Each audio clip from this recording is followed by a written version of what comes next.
اعوذ باللہ من الشیطان اللعین الرجیم بسم اللہ الرحمن الرحیم۔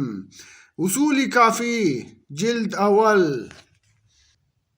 باب نمبر 20، صفحہ نمبر 152۔ ہر مسئلے میں کتاب خدا اور سنت کی طرف رجوع کرو۔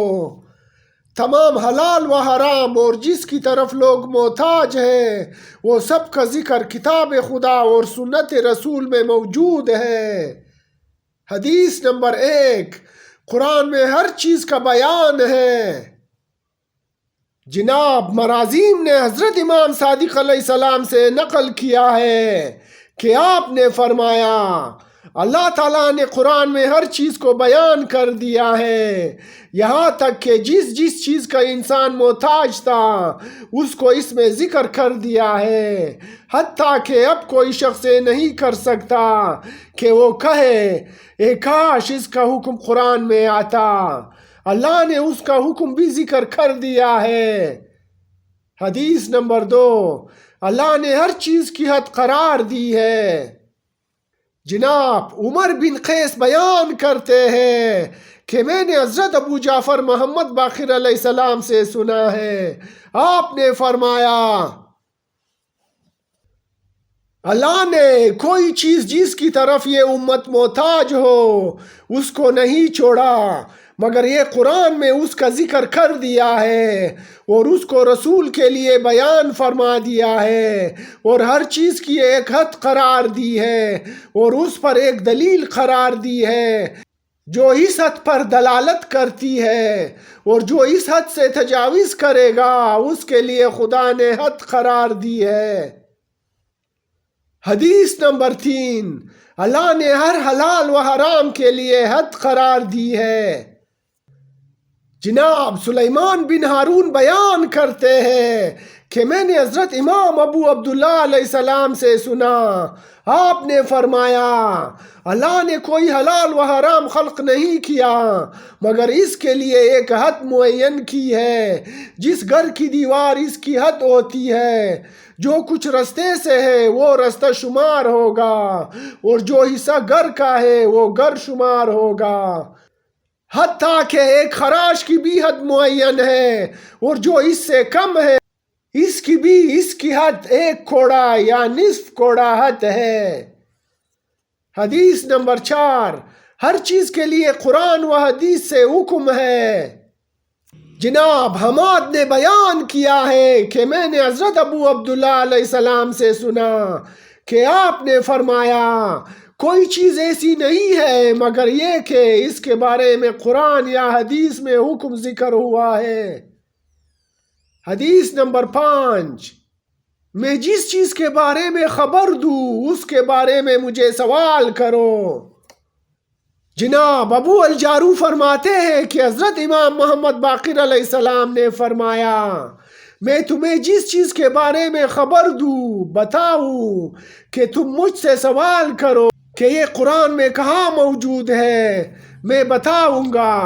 اس کے بعد آپ نے فرمایا، رسول خدا نے زیادہ کھیل وقال کرنے سے منع فرمایا ہے اور مال کو فاسد و ضائع کرنے سے منع فرمایا ہے اور زیادہ سوالات کرنے سے منع فرمایا ہے۔ آپ سے عرض کیا گیا، اے فرزند رسول، یہ قرآن میں کیا ذکر ہوا ہے؟ آپ نے فرمایا، خدا نے قرآن میں ارشاد فرمایا،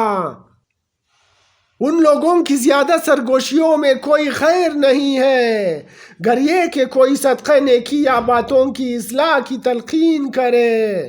اور دوسرے مقام پر فرمایا، اپنا وہ مال جس پر اللہ نے تمہارا نظام زندگی قرار دیا ہے اس کو بے وقوفوں کے حوالے نہ کرو۔ پھر ایک اور مقام پر فرمایا، ان اشیاء کے بارے میں سوال نہ کرو کہ اگر ان کو بیان کیا جائے تو تمہیں برا لگے۔ حدیث نمبر 6، لوگوں کی عقول اس حد تک رسائی نہیں رکھتے۔ جناب معلہ بن خنیس نے حضرت ابو عبداللہ علیہ السلام سے نقل کیا ہے کہ آپ نے فرمایا، کوئی ایسی چیز نہیں ہے کہ جس میں دو افراد اختلاف کریں، گر یہ ہے کہ اس کی اصل قرآن میں موجود ہے، لیکن لوگوں کی عقلوں کو وہاں تک رسائی نہیں ہے۔ حدیث نمبر 7، تم سب امید ہے۔ حضرت ابو عبداللہ علیہ السلام فرماتے ہیں کہ امیر المومنین علیہ السلام نے اپنے خطبے میں ارشاد فرمایا،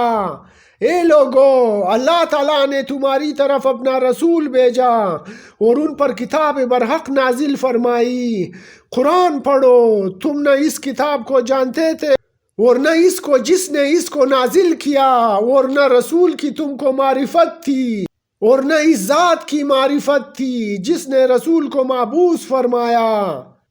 خدا تعالیٰ نے اپنے رسول کو اس دور میں مبعوث فرمایا جب رسولوں کی آمد کا سلسلہ ایک مدت سے کٹ چکا تھا اور لوگ غفلت میں تھے اور ہر طرف جہالت و فتنوں کا دور دورہ تھا، اور لوگ رسولوں اور پیغمبروں کے پیغام سے روگرداں ہو چکے تھے، حق کے بارے میں اندھے پن کا شکار تھے،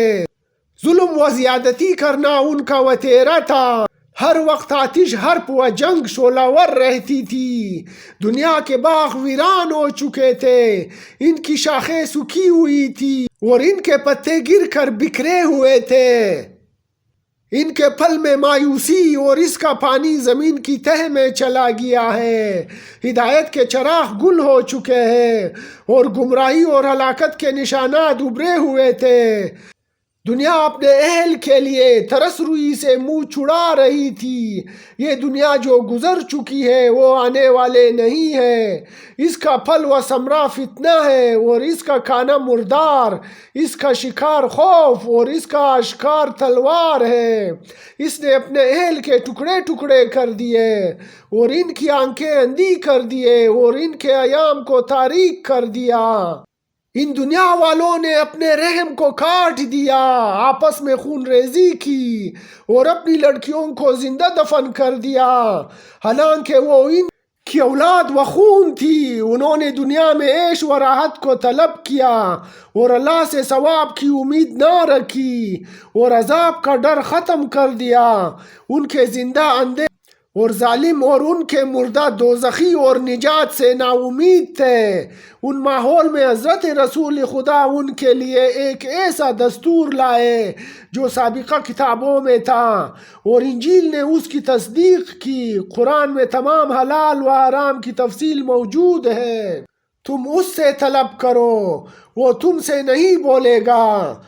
لیکن میں تمہارے ساتھ ان کی طرف سے بات کروں گا، قرآن میں گزشتہ و آئندہ قیامت تک آنے والی چیزوں کا علم موجود ہے، اور تمہارے درمیان وہ حاکم اور جو تم اختلاف کرو گے اس میں فیصلہ کرنے والی کتاب ہے، پس اگر تم مجھ سے اس کے بارے میں سوال کرو تو میں اس کے بارے میں تمہیں خبر دوں گا۔ حدیث نمبر 8، میں کتاب کا سب سے زیادہ عالم ہوں۔ جناب عبدالعالی بن عین نے بیان کیا ہے کہ میں نے حضرت ابو عبداللہ علیہ السلام سے سنا ہے، آپ نے فرمایا، میں رسول خدا صلی اللہ علیہ وآلہ وسلم کا فرزند ہوں، میں کتاب خدا کا سب سے زیادہ عالم ہوں، اس کتاب میں ابتدائی خلقت سے قیامت تک کے لیے جو کچھ ہونے والا ہے سب کا ذکر اس میں موجود ہے، اس میں آسمان و زمین، جنت و جہنم اور جو کچھ ہو چکا ہے اور جو کچھ ہونے والا ہے سب کا ذکر اس میں موجود ہے، میں اس کتاب کو اس طرح جانتا ہوں جیسے میں اپنی ہتھیلی کو دیکھتا ہوں، اللہ نے اس میں ہر چیز کا بیان رکھا ہے۔ حدیث نمبر 9، ہم اس کتاب کو جانتے ہیں۔ جناب اسماعیل بن جابر نے حضرت ابو عبداللہ علیہ السلام سے نقل کیا کہ آپ علیہ السلام نے فرمایا، اللہ کی کتاب میں تم سے پہلے اور تمہارے بعد سب کے بارے میں اس میں ذکر موجود ہے اور یہ تمہارے درمیان فیصلہ کرنے والی ہے اور ہم اس کو جانتے ہیں۔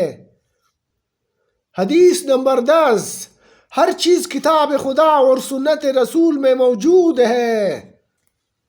جناب سماتا نے بیان کیا ہے کہ میں نے حضرت ابو الحسن موسیٰ کاظم علیہ السلام کی خدمت میں عرض کیا، کیا ہر چیز اللہ کی کتاب اور نبی اکرم صلی اللہ علیہ وآلہ وسلم کی سنت میں موجود ہے، یا آپ لوگ اس میں کچھ کہنا چاہتے ہیں؟ آپ علیہ السلام نے فرمایا، نہیں، بلکہ ہر چیز کا علم کتاب خدا اور سنت نبی اکرم صلی اللہ علیہ وآلہ وسلم میں پایا جاتا ہے۔